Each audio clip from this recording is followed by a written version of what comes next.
Hello guys, காலையில் எந்திரிச்சிட்டு சரி காடைகளை பார்ப்போம்னு சொல்லிட்டு போய்கிட்ருக்கேன்.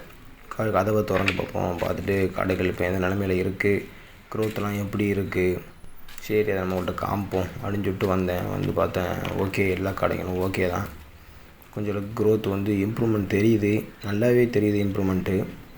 ஏன்னா அதுங்க சட்டுன்னு வளருதுங்க. இந்த டயத்தில் என்னென்னு தெரில, சீக்கிரம் நல்லா வளருது, நல்லா க்ரோத்து இருக்குது. ஆனால் ஒரு பிரச்சனை என்னென்னா, டே டு லைஃப்பில் டெய்லி வாட்டர் ஃபீடையும் மாற்ற வேண்டியதாக இருக்குது. கண்டிப்பாக இதுங்களுக்கு ஒரு ஆள் இருந்து தான் இதுங்களை பார்க்க முடியுமே தவிர தனியாலாம் பார்க்க முடியாது. கோழி மாதிரி இற போட்டாலாம் அப்படிலாம் இல்லை. டெய்லி அதுங்களுக்கு தண்ணியும் ஃபுட்டும் காலியாக நம்ம அதுக்கு ஃபீட் பண்ணிக்கிட்டே இருக்க வேண்டியதாக இருக்குது. கண்டிப்பாக ஒரு ஆள் இருந்து பார்த்தா தான் இதை நம்ம மேனேஜ் பண்ணவே முடியும். டெய்லி ஒன் டேயில் வாட்ரு ஃபீடெலாம் காலியாக போயிடுது.